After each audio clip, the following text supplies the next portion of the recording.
Heyo everybody, Haku here with my review of episode 12, the finale of Taboo Tattoo.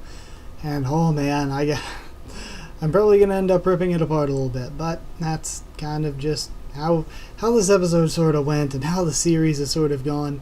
But I'm going to give my thoughts on the episode part by part, then my overall thoughts and a score, and then I'll give overall thoughts and a score for the series, which is what I think I usually do for the series ending episode reviews. But either way, getting into talking about it, I do have some notes down here in front of me because there was just a lot of stuff going on. There's no way I'm going to be able to remember it all off the top of my head. So first up we have the Seigi versus Aryabata, the cheese goddess, and it didn't look bad, but it seemed like the animation was a step down to me from what we've had in the past, which is weird considering it was the finale, but again, whatever. He gets impaled, and then there's a ton of monologuing, and that's something that went on throughout the episode that I thought was a problem, and from in the comments what I saw a lot of other people thought was a problem was just that this was the finale, but so much of the episode, maybe even over half of the episode, was just spent on monologuing, and most of it was pointless because we know where the characters stand pretty much. This was the end. This was the climax. We don't need the monologuing here. We don't need to build to anything. We haven't built anything before in the series, so the monologuing was really actually pointless. We went from being too rushed to it's destroying the story throughout the show to we get to the last episode, and instead of being too rushed, we are legit just padding for time and just adding pointless stuff. So sadly, that is bad. And then we sort of find out that Wiseman poisoned Seigi. So we're like, oh crap, he's a traitor. But then later on we find out he's not, but he kind of still is. It is a weird ass situation with Wiseman that they didn't spend enough time developing really. So we see Tom, Tamaki, and Izzy show up, and Sanders telling his troops to leave. And just the way Seigi rambles and rants on about his revenge and stuff, it makes the character so unlikable.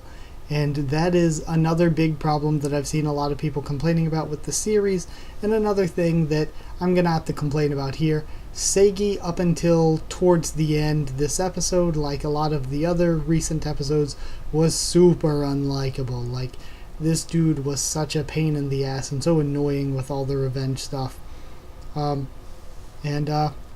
So the soldiers actually do come back for Sanders and also Seigi, who Tom is carrying away, and Izzy and Tamaki stay back to fight against the princess. So we have the princess versus Tamaki and Izzy, and it was actually the best looking fight, but there was the mechanical arm cheese in there with Izzy, and I was like, what's the point of making her lose the arm if you're just going to give her a magical mechanical one?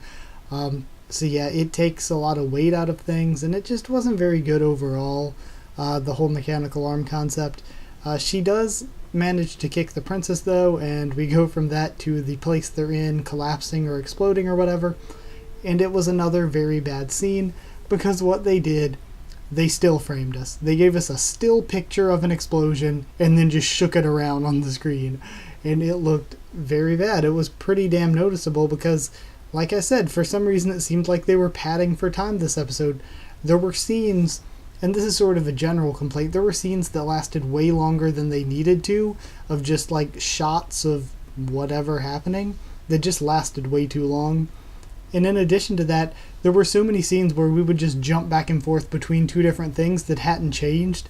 Like, for dramatic effect, it would just shoot to the princess's face, then to Seigi's face, and then back to the princess's face, and just back and forth a couple times. Why do we need that? Why did they even do that? There's no point. It looks really cheesy and bad. But after the place collapsed, the princess floating outside with her powers looks really awesome, and I thought that was probably the best animated sequence. And also it was funny with Sanders trying to detonate the nuke, like, you can lick my ass in hell, princess. But the nuke, of course, does not go off. I mean, it's already destroyed. So Seigi then jumps from the chopper and catches Izzy, and this was probably one of the worst scenes because they fall for freaking ever, and it is so long, so full of monologuing, and just stuff that we either already knew or didn't need to know, didn't really care about as viewers. So it was just, once again, it felt like they padded that scene to hell and back. And why pad the scene when we've been rushing all freaking series? It's just ridiculous. So we kind of find out that Wiseman is not a traitor. He used something to make Seigi go into his source form to fight against the princess in her source form.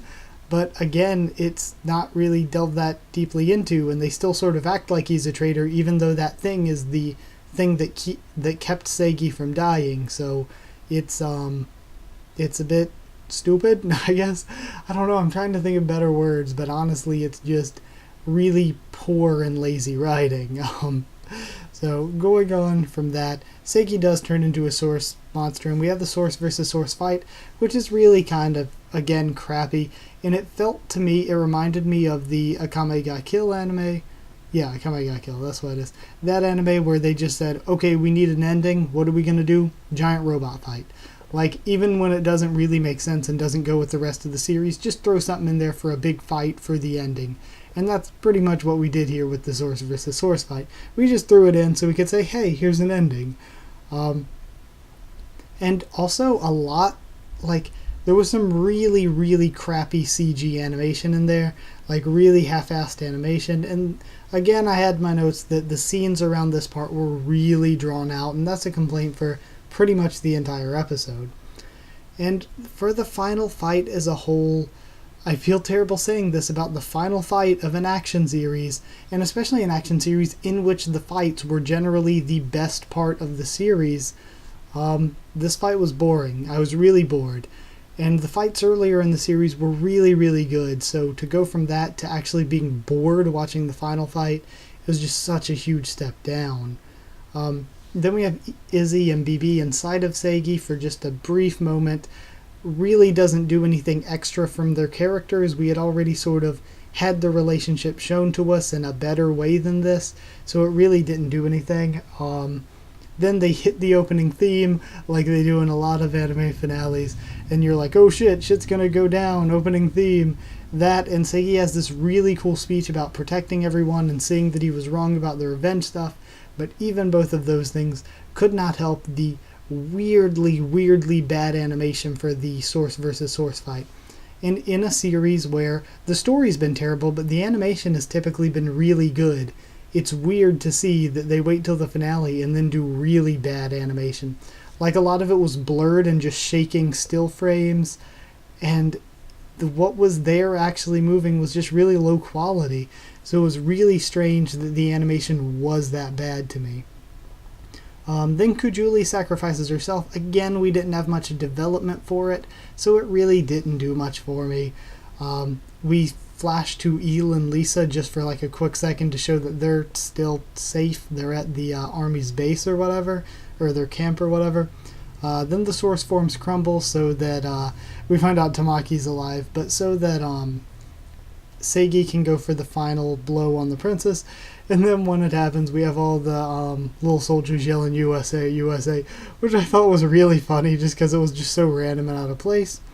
And after that, we have the ending minute, which seems to be hinting towards a possible season 2, and it was legitimately retarded. Why on earth would this series get a season 2?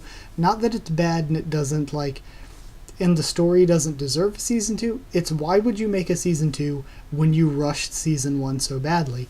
Instead of doing that, if you knew you could or were going to get a season 2, why didn't you cover half as much content? Why didn't we go up until when Toko dies for this entire season and actually flesh it out and give stuff meaning and give stuff development? And then the rest of this season, and I'm assuming a lot of the second half of this storyline wasn't even in the manga because a lot of it was crappy and seemed just half-assed. So instead of doing that, why not continue the story in season 2 from there?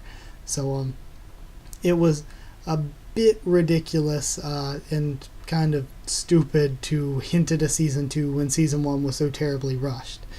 And so yeah, that's it. General thoughts on the episode. There was a lot of pointless monologuing. The animation was actually a step down, which was really, really weird.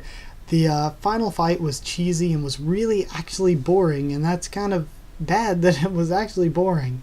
So overall for the episode, I will give it 2.5 source beasts out of 10 because it was not as good as last episode, which was also below average. It just wasn't a very good episode. It was one of maybe the second worst episode in the series. Maybe not second worst, but it was down there. It was actually pretty bad.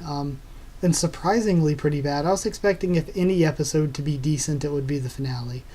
So yeah, and overall thoughts for the series, I thought that the premise and the first few episodes were completely amazing, and I think that if they took their time and developed it, it could have been an amazing story, because all of the really, really bad story points that we have all complained about could have been fixed by developing stuff. Like, all the bad stuff was just because it was rushed, and it was rushed beyond being a decent story. It was way far below average, or maybe not way far below average, but certainly below average. It was a bad show that could have been a great show if they had actually paced it out, actually developed things, and actually done things decently. They had the idea. I think in a way they had the characters. The characters were just so crappy because it was rushed, and I think that if they spent more time developing them, it would have been great. So overall, episode 5 onward was really bad. There were a couple good ones here and there, but overall really, really bad. And it had a lot of potential, but it really wasted it by rushing things. So overall as a show, I'll give it 4 out of 10, and we can leave with at least one good thing about the series. At least Toko died. That is the only good thing that I like that really, really redeems it. Toko died.